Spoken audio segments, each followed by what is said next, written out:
somente ao nosso Deus. Amém? Que lindo que está esse lugar hoje, hein? Inesquecível esse momento. Não tem nada neste mundo mais precioso, mais importante, mais bonito do que uma família. Não é verdade?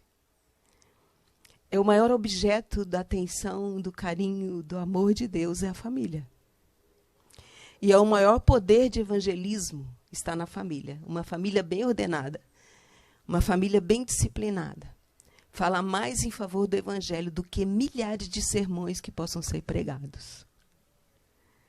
E é por isso que Satanás ferozmente, cruelmente, insistentemente tem combatido e atacado as nossas famílias, não é verdade? Mas nós nunca devemos esquecer que ele já foi derrotado na cruz do Calvário, amém? Ele é um perdedor. E ele não tem direito nenhum sobre a sua e nem a minha família. Louvado seja o Senhor. Eu agradeço os filhos que estão aqui, né? Nós temos crianças, temos filhos de todas as faixas etárias aqui hoje. É lindo demais. Os pais que se empenharam, que oraram, que fizeram até acordo, né? Para que os filhos viessem. Porque hoje nós teremos um momento especial neste culto para reconsagrar nossos filhos a Deus. Os que estão aqui e os que não estão aqui. Amém? Vai ser esplêndido isso. Vai ser impressionante. Se prepare aí. Está preparado o seu coração? Porque Deus vai fazer esta obra hoje na vida dos nossos filhos. Que são tudo que nós temos, não é verdade? E quem não tem filhos nascidos do seu ventre, pode ter filhos que nasceram no seu coração. Filhos na fé. Que também precisam do mesmo carinho, da mesma atenção. As pessoas que você gerou espiritualmente, pela ação do Espírito Santo, elas precisam do mesmo cuidado que os filhos que são gerados por nossa procriação. Então, todos aqui têm filhos. E todos hoje vão poder consagrar esses filhos para Deus. Bem, eu agradeço todos que vieram, as famílias que estão aqui, os filhos que vieram. E agradeço todos que oraram por mim. Muita gente orando por mim, isso é demais. Meu coração está explodindo de alegria por isso. Muitos aqui hoje de manhã disseram, orei por você, orei por você, orei por você, orei por você. E, gente, essa é a música mais linda que a gente pode ouvir. Pessoas que oram por nós. E eu tenho muitas pessoas que oram por mim. Muitas, em todos os lugares. E eu agradeço a Deus, a todos que oram por mim e continue orando. Porque eu dependo muito de oração. Também orei por vocês. Agradeço o pastor Tito, a professora Esther, líderes nossos espirituais. Agradeço toda a equipe de voluntários que aqui trabalham, né? Chegam muito cedo, vocês acham tudo pronto, porque pessoas acordaram muito antes de você para preparar tudo, para esperar você, para orar por você. Enfim, é uma equipe extraordinária de voluntários trabalhando aqui para que este culto aconteça e eu agradeço a todos. Bem, nós vamos falar sobre o que você tem em casa. Se essa pergunta fosse feita por Deus para você agora, se ele perguntasse para você o que você tem em casa, o que você responderia? O que realmente nós precisamos ter em casa? Qual é a nossa maior necessidade de ter em casa? Móveis, conforto, beleza, uma boa decoração, objetos caros? O que nós precisamos ter em casa e o que temos em casa? O que Deus quer ver na minha e na sua casa? Essa pergunta, o que você tem, é uma pergunta recorrente na Bíblia. É uma fórmula de Deus. Lembra? Para Moisés, ele perguntou o que você tem na mão. Davi, o que ele tinha? Uma funda e 5 pedras. Moisés tinha o quê? Um cajado. O menininho tinha 5 pães e 2 peixes. Deus está sempre perguntando o que a gente tem. Por que será? E agora ele vai perguntar particularmente o que você tem na sua casa. Nós vamos estudar uma história de uma família que talvez tenha muito a ver comigo e com você e com a nossa situação hoje. Muito parecida em alguns aspectos.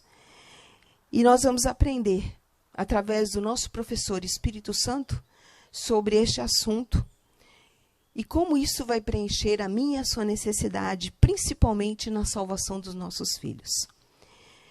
Nós vamos estudar 2 Reis, capítulo 4, dos versos 1 a 7. Então, abra sua Bíblia, você que está em casa também. Cumprimentamos a todos os mais de 500, né, que estão acompanhando agora ao vivo e aqueles que vão acompanhar depois, né? Se você é abençoado por este culto, mande o link. É tão fácil, é tão simples. Mande o link, diga para a pessoa, olha, você precisa assistir esse culto. Tire um tempo, você não vai se arrepender. Eu estou orando porque você precisa dessa mensagem que me alcançou e precisa alcançar você. É só mandar o link. Quanto mais pessoas forem alcançadas, maior será a glória de Deus. E maior pessoas terão a oportunidade que você está tendo. Você que está em casa, muito obrigada por estar conosco. Então, antes de lermos, você está com a Bíblia aberta, o celular aberto, com o coração aberto. Vamos orar? Senhor Deus, é a sua palavra. Não é a palavra da Eunice, porque a Eunice não tem palavras que possam ajudar ninguém. É a tua palavra, Senhor. É uma palavra que tem poder, é viva, é eficaz, é penetrante. É a palavra que ensina, que corrige, que admoesta, que educa. É a palavra que transforma, porque Deus fala, nós somos recriados à sua imagem. Então, Senhor, fale conosco. Que nenhum som, nenhum barulho, nenhuma voz interfira agora na sua comunicação conosco através da sua palavra. Que o Espírito Santo assuma a direção dessa mensagem e transmita essa mensagem conforme o que Ele quer, porque só Ele sabe o que necessitamos. Que os anjos nos assessorem, porque enquanto estamos lendo a Bíblia, os anjos nos iluminam. É demais. Que isso aconteça agora. Aqui, neste jardim de oração, neste templo verde, nesse santuário de Deus. Mas aconteça em cada lar que está conectado. Em cada família, em cada pessoa. E aqueles que assistirão em outro horário, não importa. Todos, sem exceção, sejam alcançados pela ação da palavra, pelo reavivamento da palavra e pelo poder do Espírito Santo. Que o Senhor toque com a brasa viva do altar os meus lábios e os lábios de todos nós, porque somos impuros. Mas o Senhor vai purificar nossos lábios e vai fazer com que essa brasa viva aqueça o nosso coração e nos purifique, em nome de Jesus. Amém. Amém. Vamos à leitura. Eliseu aumenta o azeite da viúva. Certa mulher, viúva dos discípulos dos profetas, clamou a Eliseu, dizendo: o meu marido, seu servo, está morto. E o Senhor sabe que esse seu servo temia o Senhor Deus. Mas veio o credor para levar os meus 2 filhos como escravos. Eliseu perguntou à mulher: o que posso fazer por você? Diga-me o que é que você tem em casa. Ela respondeu: essa sua serva não tem nada em casa, a não ser um jarro de azeite. Então Eliseu disse: vá, peça emprestadas vasilhas a todos os seus vizinhos. Vasilhas vazias, muitas vasilhas. Depois, entre em casa, feche a porta atrás de você e dos seus filhos e derrame o azeite em todas aquelas vasilhas. Ponha à parte as que forem ficando cheias. A mulher foi embora dali, fechou a porta atrás de si e dos seus filhos. Estes lhe passavam as vasilhas e ela as enchia.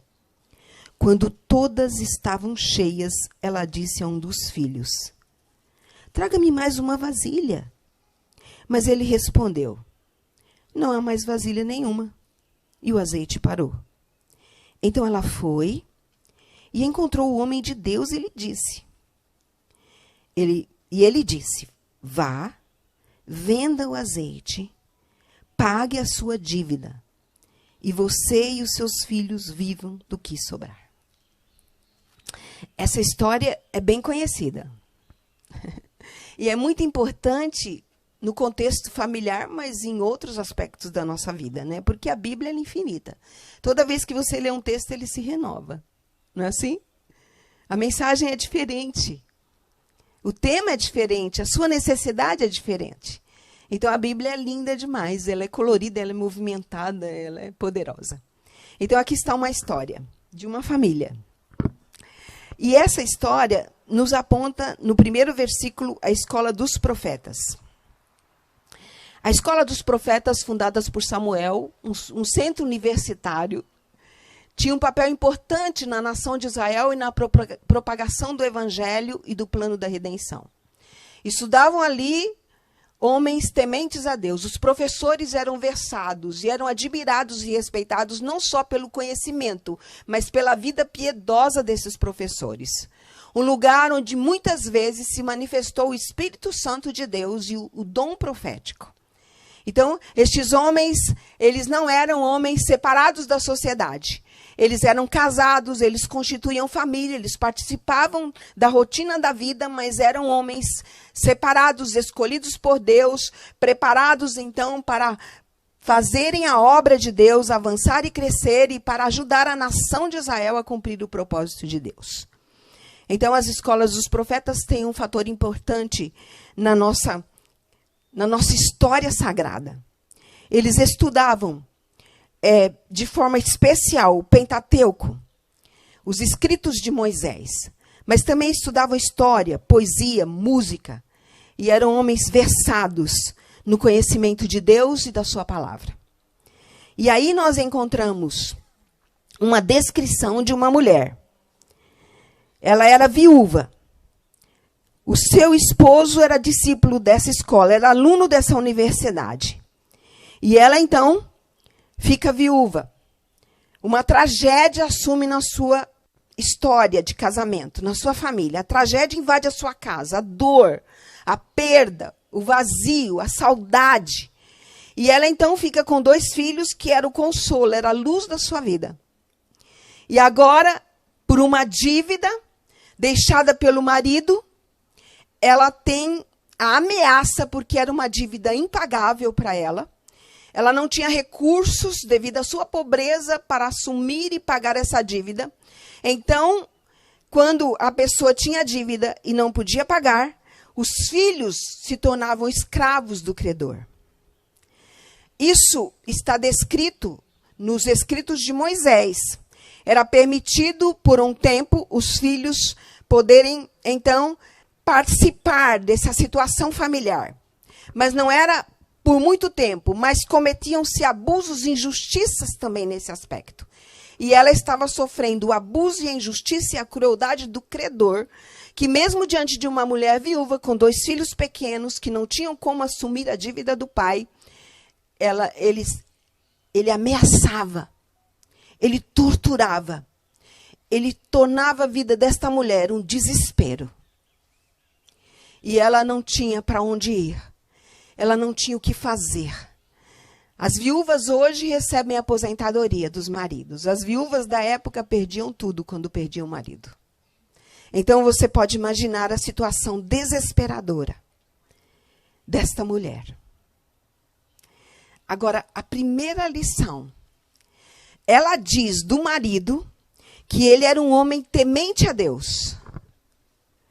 Pense aí, marido, o que a sua esposa pode dizer sobre você. Ela diz com segurança, ele era discípulo dos profetas, e ele era um homem temente a Deus, ele era piedoso, ele era fiel a Deus. E ela disse para Eliseu, você conhecia ele. Você sabe quem ele era. E Eliseu não contesta que aquele homem era realmente temente e piedoso a Deus. Então, a primeira lição que nós aprendemos aqui, não podemos esquecer, é que as pessoas tementes a Deus, elas passam por crises, por tragédias, por problemas, por dificuldades. Nós não estamos, porque tememos a Deus, blindados contra isso. E Deus nunca prometeu isso. A gente tem que parar de cobrar de Deus o que Ele nunca prometeu. Ele prometeu que nós teríamos aflições, mas que Ele estaria conosco todos os dias. A presença dEle é garantida. Mas nós vivemos num mundo que jaz no maligno. E nós estamos na contramão do mundo. E nós aqui sofreremos tragédias. A pessoa temente a Deus perde emprego. A pessoa temente a Deus fica doente. A pessoa temente a Deus morre. A pessoa temente a Deus tem problemas familiares. A pessoa temente a Deus tem problemas financeiros. A pessoa temente a Deus tem crises. Então, não se surpreenda quando isso acontecer na sua vida. E faça o que essa mulher fez. O que ela fez? Quando ela não tinha nada o que fazer, quando ela não tinha saída, solução, resposta para o seu desespero de estar agora com a ameaça de perder os seus filhos, ela vai clamar ao profeta, ao Senhor, né? Porque ele era um representante direto de Deus. Irmãos, nós temos que clamar ao Senhor. E clamar é muito mais do que orar.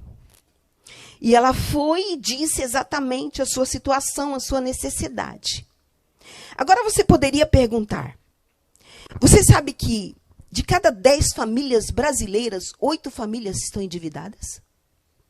Você sabe que o Brasil, nesses 2 últimos anos de pandemia, cresceu assustadoramente o número de devedores?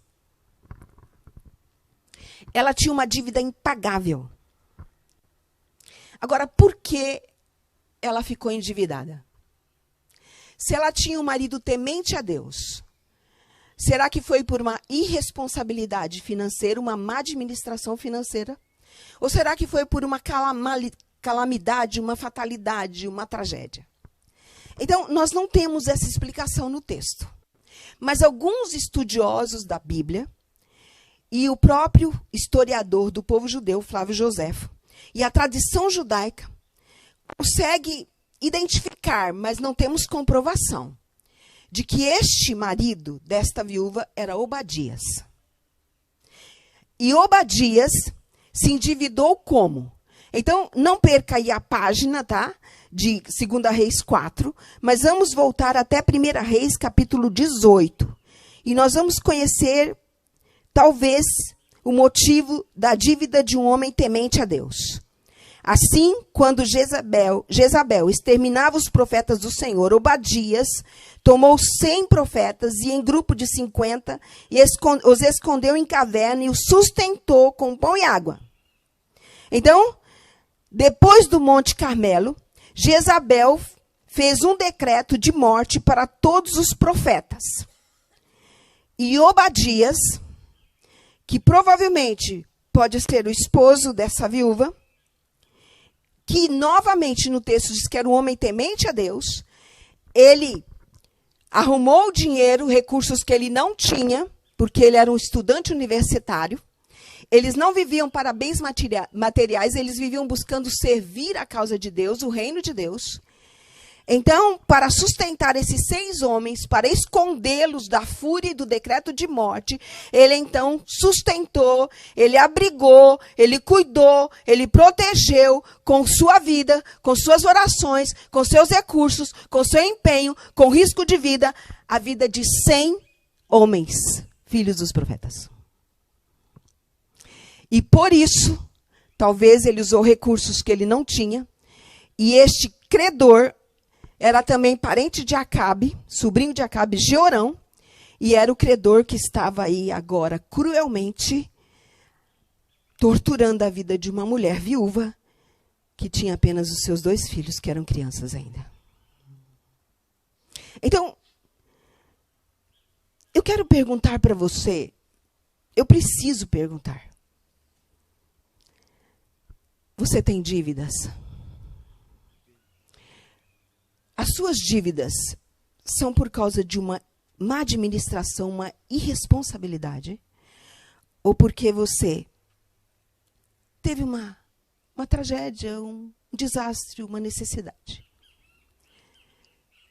Mas antes de você pensar na parte financeira, todos nós temos uma dívida espiritual que é impagável.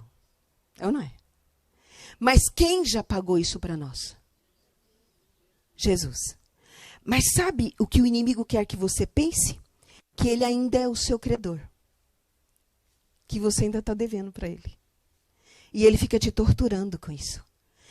Por isso nós temos que crer na salvação. Por isso nós temos que confiar no nome de Jesus. Por isso nós temos que crer no sacrifício. Aceitar, receber. A dívida foi paga. Foi cancelado o nosso débito. Deus está cuidando de nós. Sabe, mesmo que a gente enfrente problemas, crises, dificuldades, Deus, Ele está se importando com todo o universo, Ele se importa com o planeta Terra, Ele se importa com tudo, Ele está no controle, no comando, na direção, na soberania de tudo. Mas Ele se importa com você, com a sua família, com a sua casa, com o seu cônjuge, com seus filhos, com seus boletos, com as suas contas. Tudo que se refere a você é importante para Deus. Nós só precisamos abrir os nossos olhos para entender essa magnitude de Deus na nossa vida. E foi isso que fez esta mulher. Vamos voltar então à situação. Ela vai até o profeta, ela fala da sua situação, ela clama a Deus. Ela fala quem era o seu marido e quem são os seus filhos e ameaça de perdê-los. E aí ela quer uma solução. E agora o que Eliseu faz? É o verso 2. Ele pergunta à mulher, o que posso fazer por você? Isso é o que Deus faz. Deus é bondoso, Deus é amigo, Deus está perto, Deus se importa. E Ele está perguntando para você, com a voz mansa, com o tom de voz de Deus, com o timbre da voz de Deus, o que eu posso fazer por você? É isso, nós precisamos ser mais específicos nas nossas orações. Porque Deus quer saber exatamente o que Ele pode fazer por você. Não que Ele não saiba, mas é que você não sabe. E Ele quer ouvir o timbre da sua voz dizendo o que eu posso fazer por você. Ele quer que você responda. E agora, o que é mais surpreendente nessa história é o que Eliseu diz para ela. A pergunta que ele faz, que é o nosso tema. O que é que você tem em casa? Ele diz, olha, você saiu de casa, você veio até mim para buscar uma solução para um problema que não tem solução, para suprir uma necessidade, para salvar os seus filhos. Na realidade, essa mulher não queria perder os seus filhos. E toda mãe não quer perder os seus filhos, para ninguém, para nada, para nenhuma situação. Nós não abrimos mão dos nossos filhos. Você, mãe, sabe disso. E agora, ele fala para ela, a solução está na sua casa. Sabe o que nós estamos fazendo? Nós estamos achando que a solução dos nossos problemas está fora da nossa casa. Então, quando você não está bem com a sua esposa e com o seu marido, você acha que uma mulher lá fora, um homem lá fora vai resolver esse seu problema. E não vai. O problema está na casa. A solução está na casa. Volta para casa. É lá que está a solução. Você veio me procurar e fez muito bem. Volte para sua casa. E o que você tem na sua casa? E a resposta dela é mais surpreendente ainda. Esta sua serva não tem nada em casa. Será que essa resposta era verdadeira? Vamos analisar se ela realmente não tinha nada em casa. Sabe qual é o problema? Quando nós estamos em crise, em dificuldade, em aflição, em provação, em dor, quando nós perdemos, quando nós sofremos, nós temos uma visão distorcida da situação. E a gente exagera a situação. A gente exagera o problema. A gente agiganta as dificuldades. E a gente não enxerga as soluções. Por isso precisamos de buscar a Deus. Para Ele abrir os nossos olhos para ver o que está bem perto de nós. Para ver aonde podemos começar com Ele a solução. Será que ela não tinha nada? Embora os credores, quem sabe, o credor já tinha tirado algumas coisas dela, pode ser. Mas ela ainda tinha uma casa. Ela tinha 2 filhos.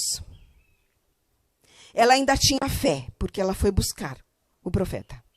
E ela tinha ela mesma, com sua saúde, com suas possibilidades, com suas capacidades, com suas habilidades. Uma coisa eu vou dizer para você, Deus nunca deixa a gente sem nada. Amém? Deus nunca, nunca, nunca vai deixar você sem nada. E mesmo que você não tenha nada, se você tiver fé, se restou a fé, isso é suficiente, plenamente suficiente, mais que suficiente para a solução de todos os seus problemas. A fé é suficiente e é tudo que você precisa em qualquer situação. Mas Deus nunca, nunca deixa os seus filhos sem nada. E ela então se lembra de algo importante. Ela diz, lá em casa tem uma botija de azeite. Então, essa botija de azeite que tinha na casa, então se você abrisse o armário dela, a despensa, se você fosse olhar o que ela tinha em casa de suprimento, ela se lembrou que ela só tinha ali uma botija de azeite. Pouco, né?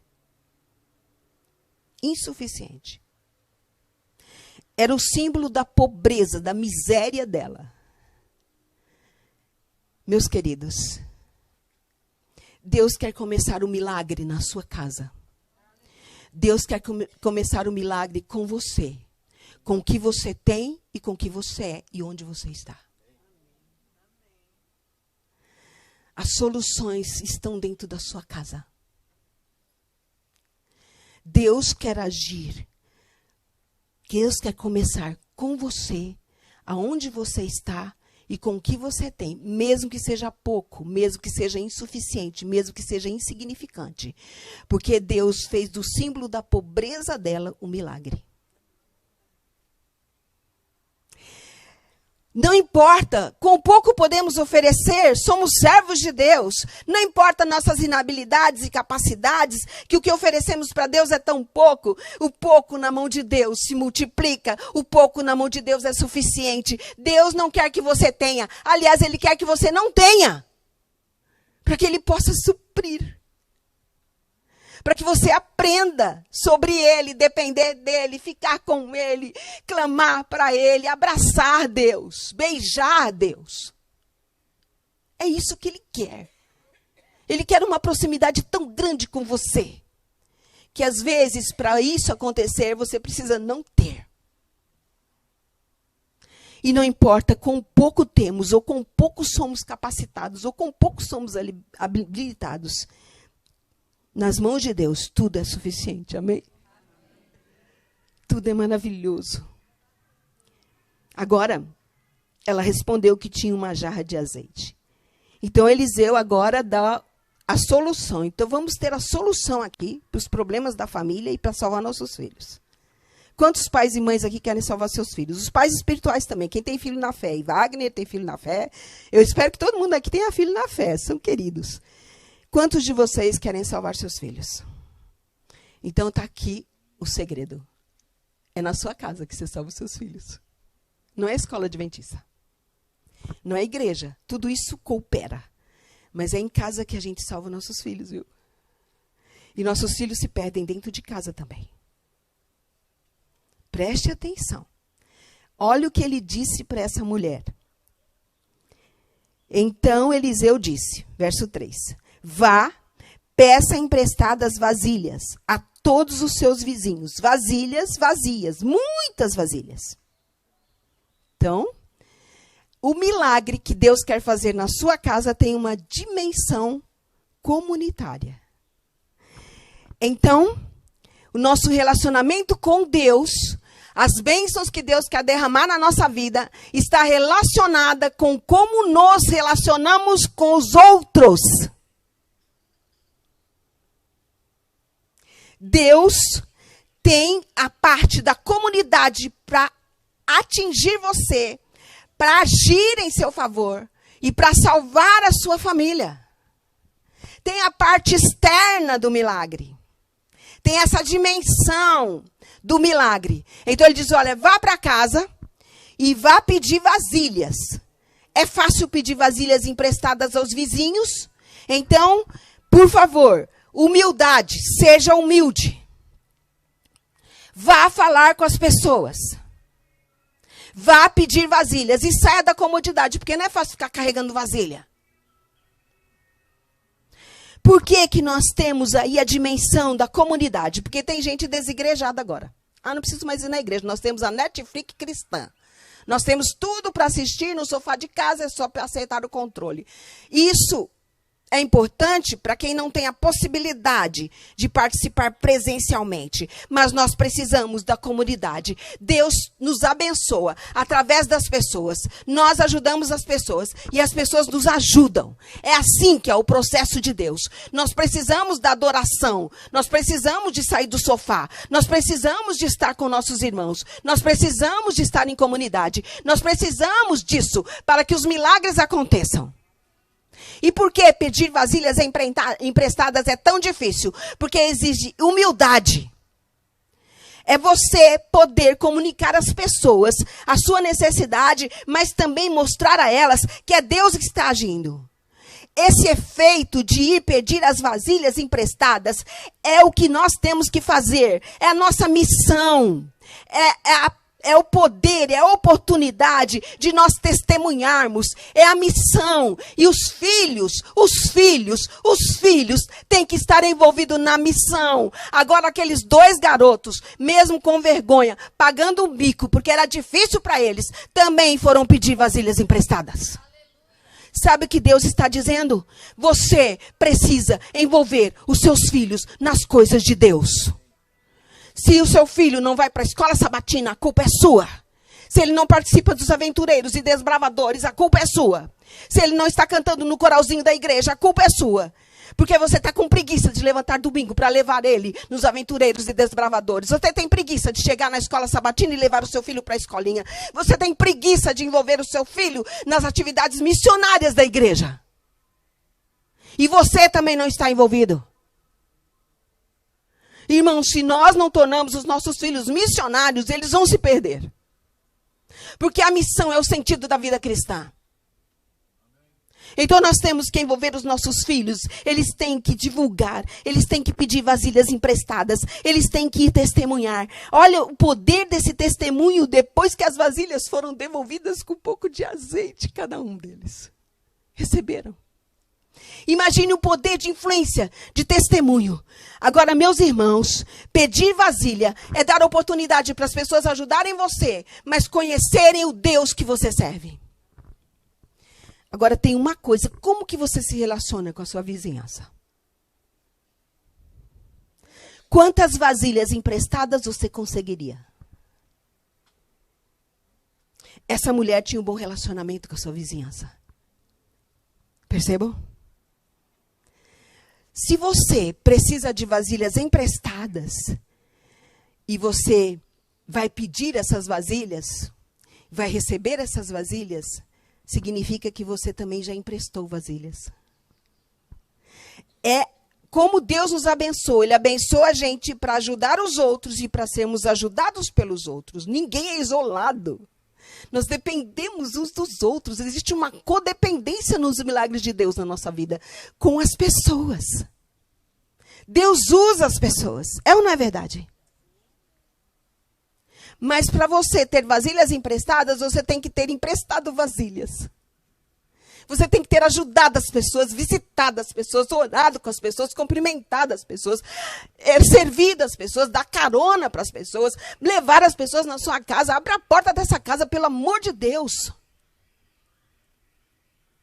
É isso.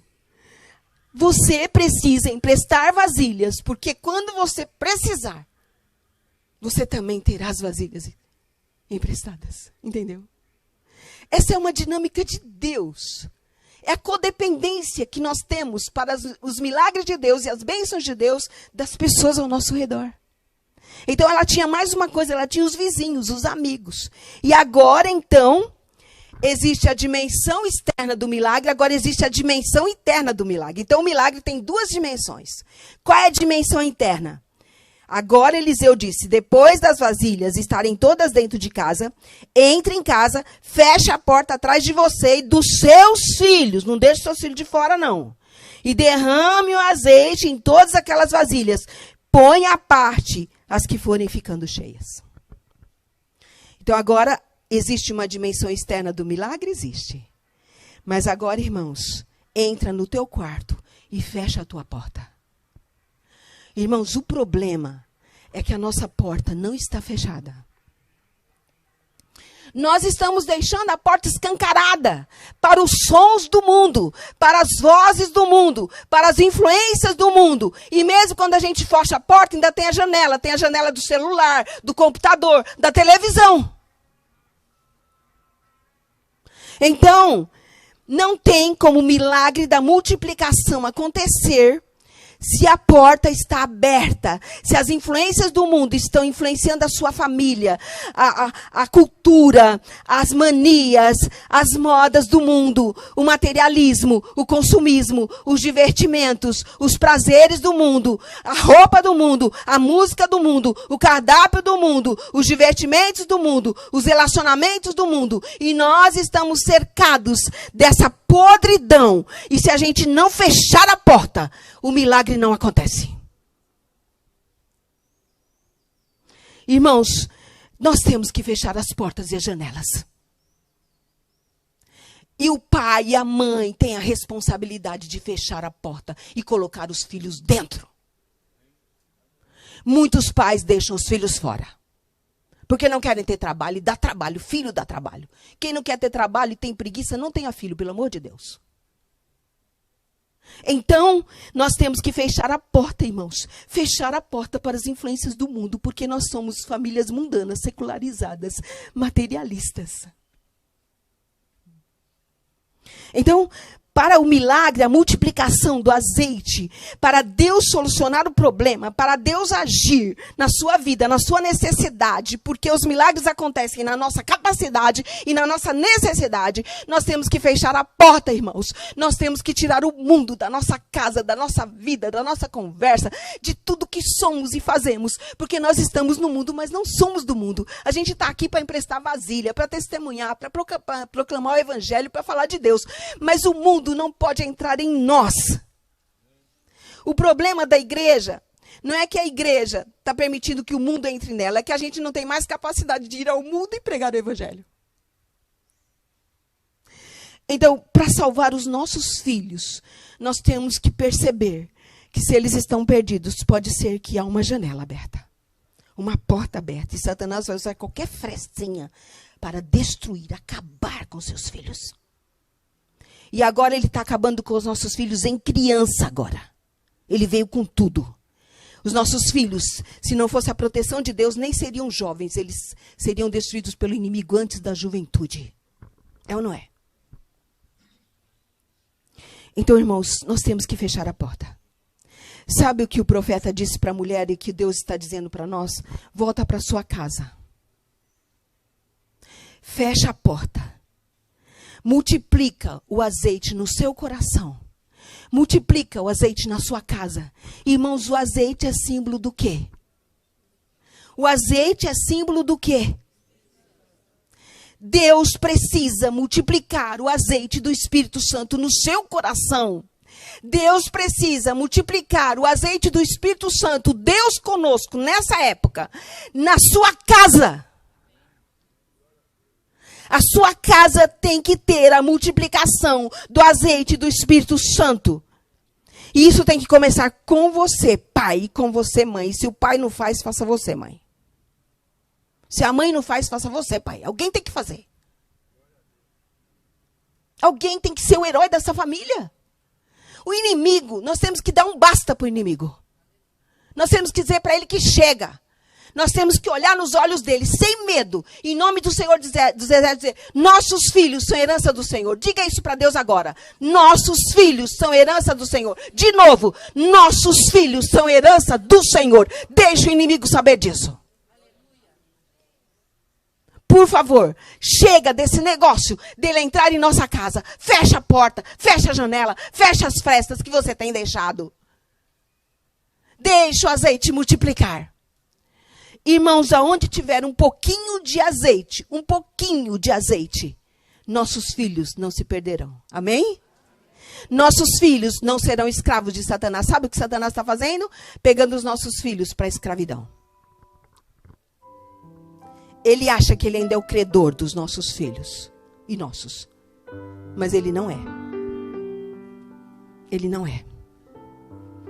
Eu não sei como está seu filho e nem onde ele está. Eu sei que o meu filho mais velho está aqui sentado. Está meio com sono ali, mas está ali. O caçula não teve forças para vir. Eu não sei onde o Jaime arrumou forças. Acho que é porque ele vai ser pai, então ele falou, é melhor ir nesse culto. Mas, irmãos, não aceite seus filhos perdidos. Não importa onde eles estão e como eles estão. Não aceite isso de jeito nenhum. Não se conforme com isso.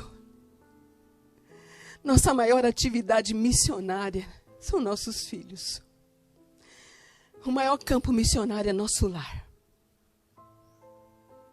Se você não for missionário em casa, você não é missionário em nenhum lugar do planeta Terra. Você tem que fechar a porta. Irmãos, vamos construir o altar da família. Vamos voltar a ter o culto familiar, pelo amor de Deus. Vamos voltar a orar com os filhos e pelos filhos. Pai e mãe, quanto tempo vocês dois, juntos ou em separado, oram pelos seus filhos? Você já foi de madrugada no quarto dos seus filhos e se ajoelhou ali e clamou por eles? Porque a situação não está fácil. Satanás vem com tudo agora. Ele está usando toda a sua arregimentação e todos os demônios e todo este mundo organizado e preparado para destruir seus filhos, para destruir a família, para destruir o casamento, para destruir os valores, os princípios de Deus. Então nós precisamos muito de oração. Pai e mãe, você tem que orar pelos seus filhos todos os dias e muitas vezes por dia, pelo amor de Deus.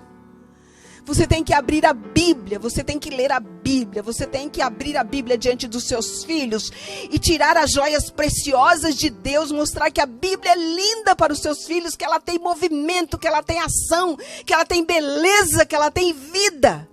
Os seus filhos têm que ficar encantados porque você, pai e mãe, são professores de Bíblia dos seus filhos. Nós precisamos fechar a porta e nós precisamos multiplicar o azeite. Primeiro no nosso coração e depois na nossa casa.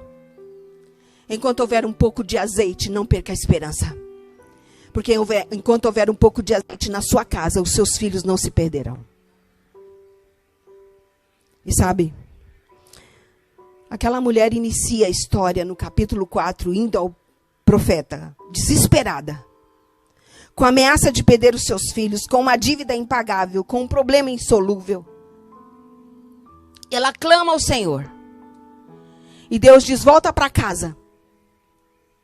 E agora tem a dimensão externa do milagre, então nós precisamos da codependência dos outros para os milagres de Deus, não esqueça disso. Mas tem a dimensão interna do milagre. E o milagre acontece. E até quando o azeite jorrou? Enquanto tinha vasilhas. Então não é Deus que limita o milagre e as bênçãos. Somos nós.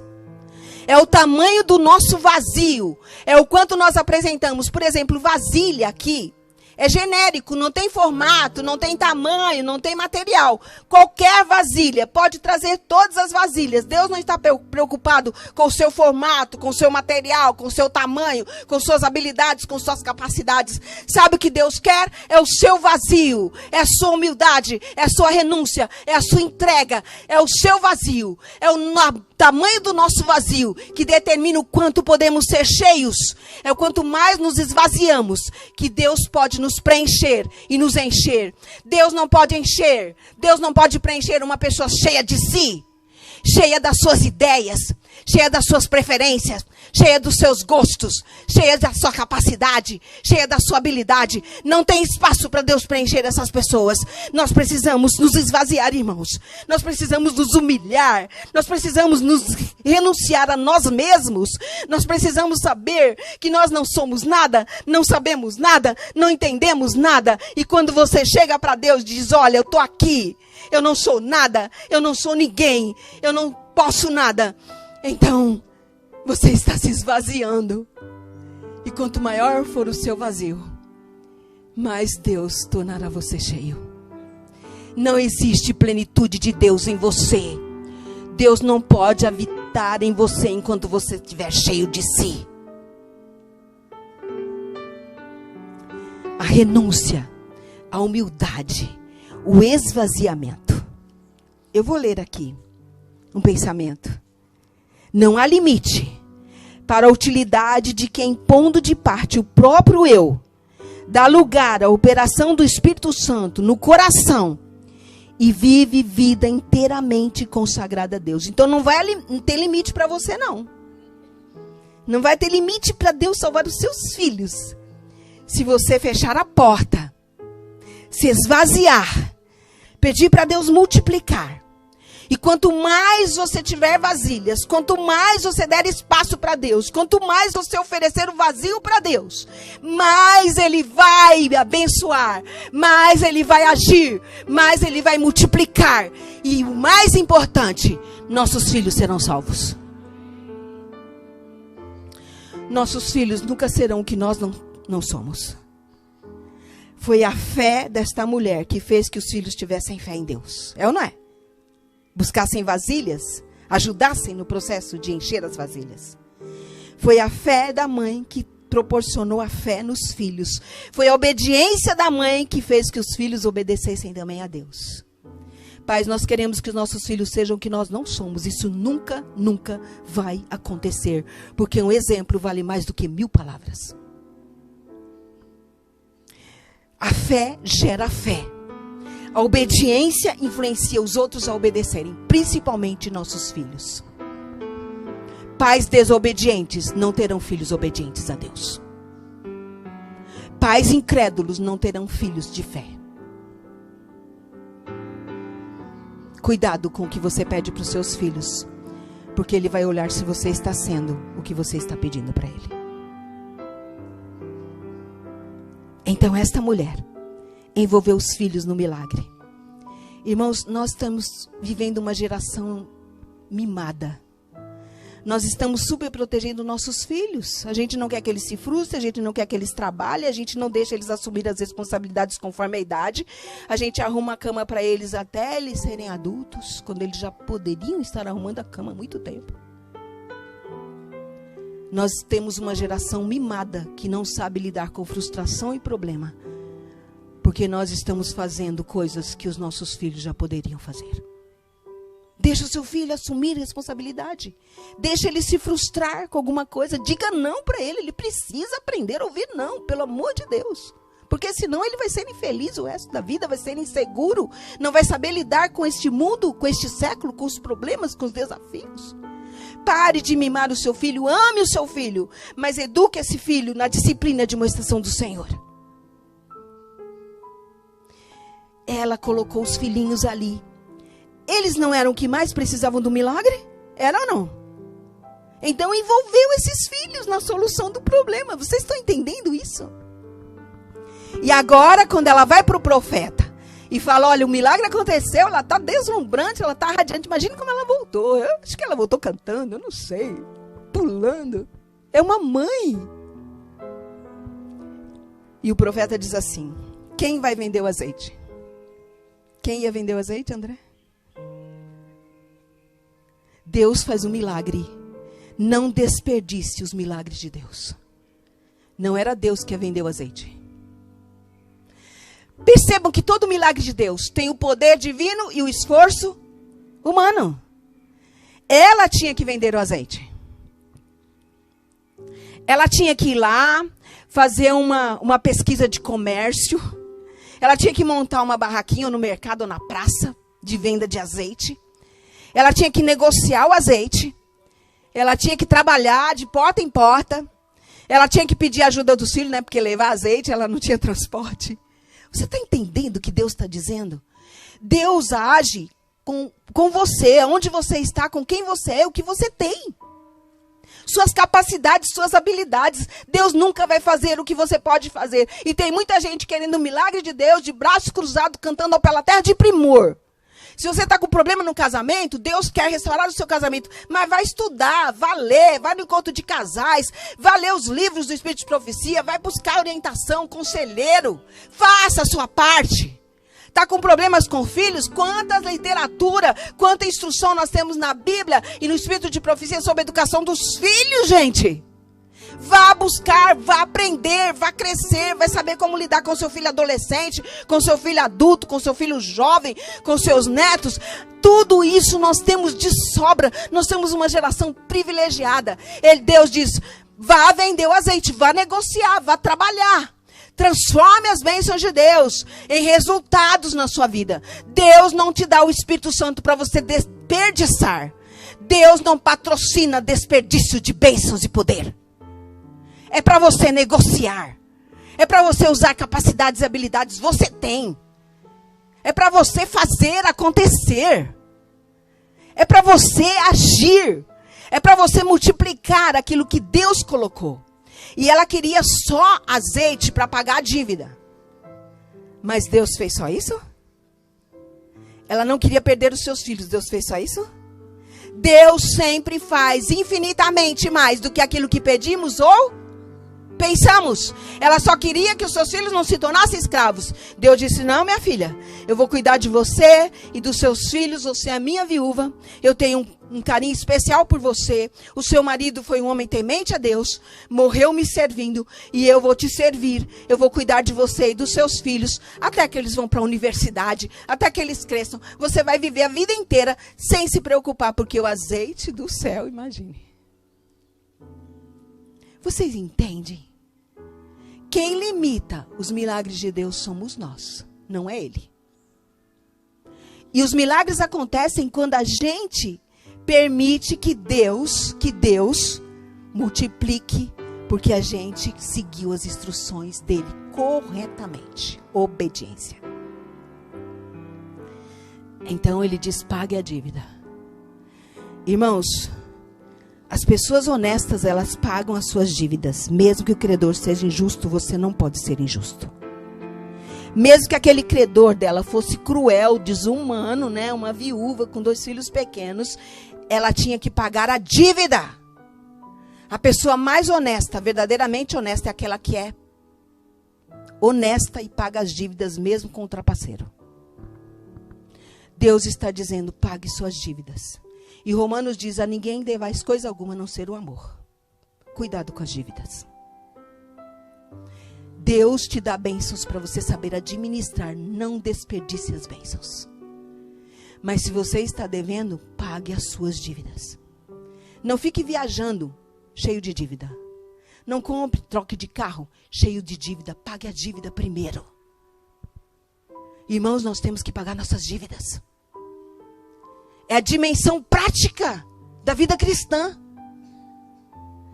Mesmo que nós tenhamos um país de muitos devedores, cada 10 famílias, 8, mesmo que o Serasa esteja cheio de nomes, não importa, o cristão não pode ficar endividado. Pague suas dívidas, pelo amor de Deus.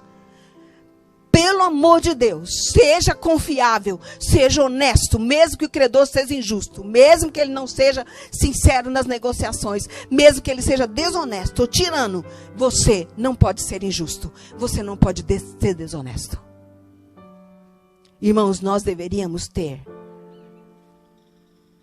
a maior representação do caráter de Deus em honestidade, em pagar as nossas contas antes que elas vençam,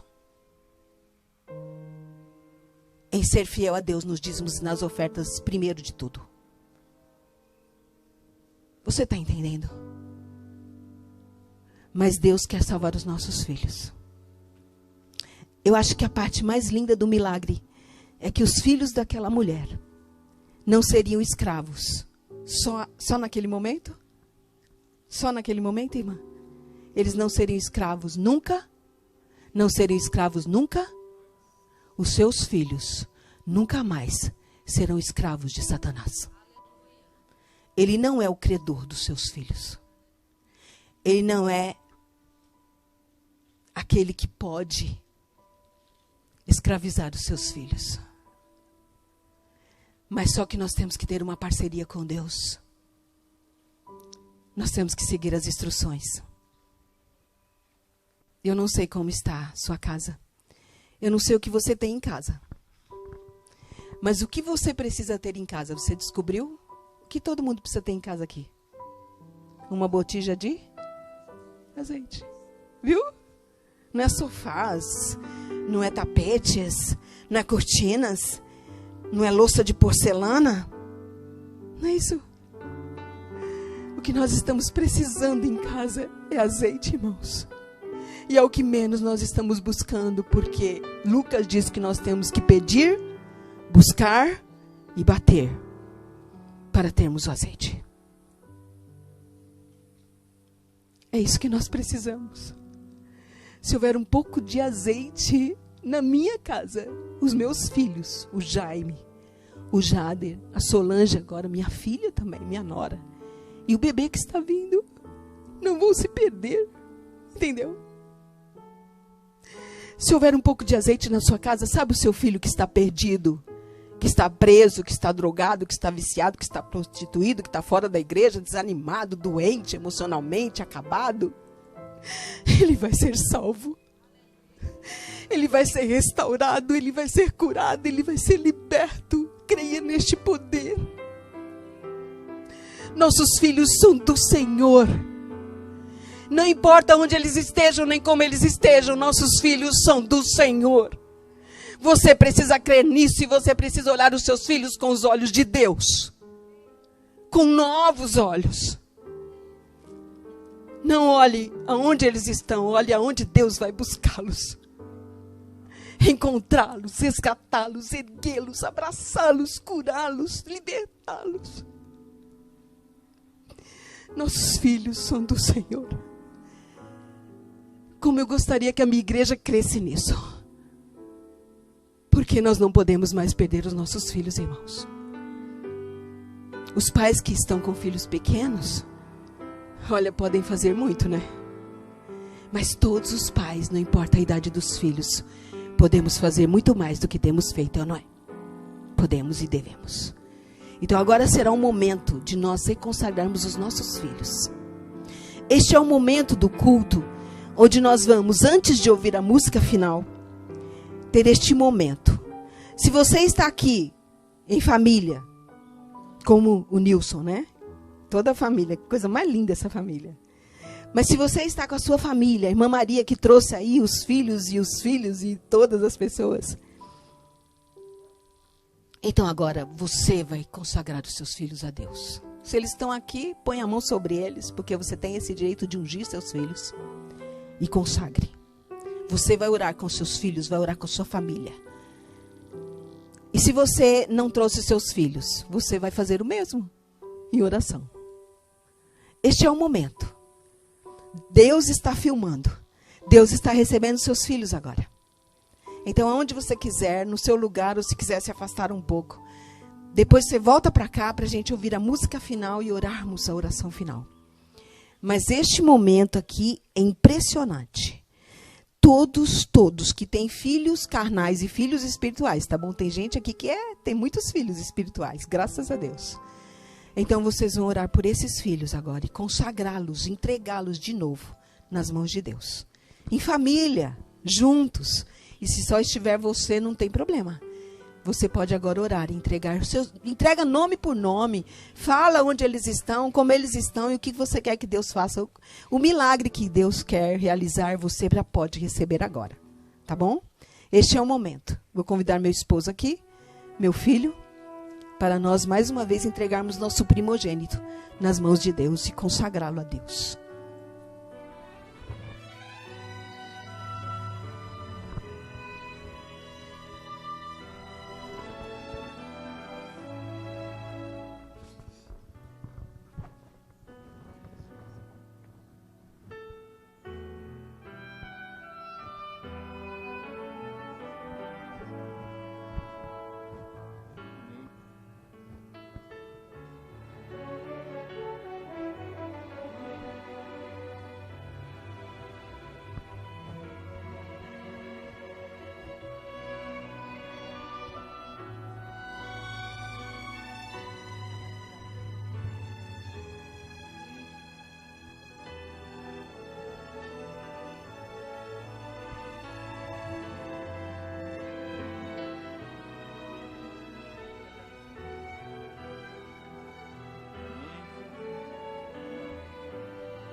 Amém.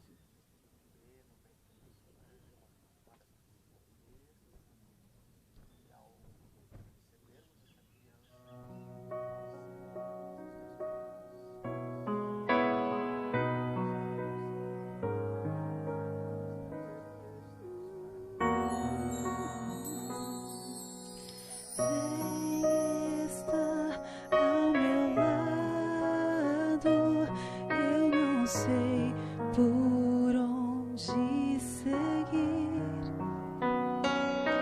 Está escuro e faz frio, minhas forças eu perdi. Os que eu amava partiram, meu caminho perdeu o sentido. Eu chorar no escuro, percebi havia alguém ali. Meu Deus estava ali.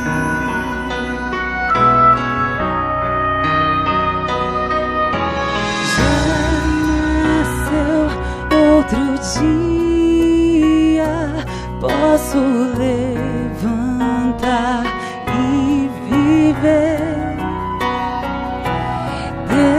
Descobri teu sorriso, encontrei motivos pro meu. Na fraqueza achei tua força, no vazio achei chorar no escuro, percebi havia alguém ali.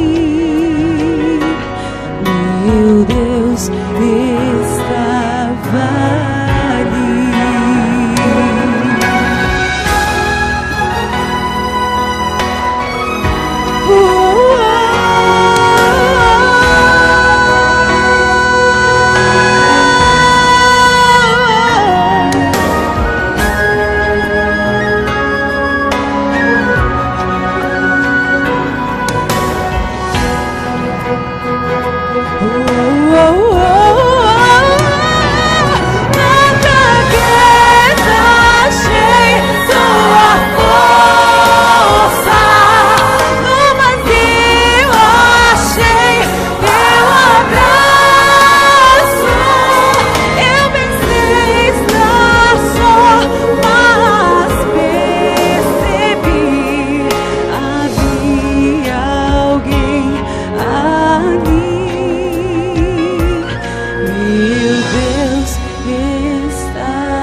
Outro dia posso levantar e viver.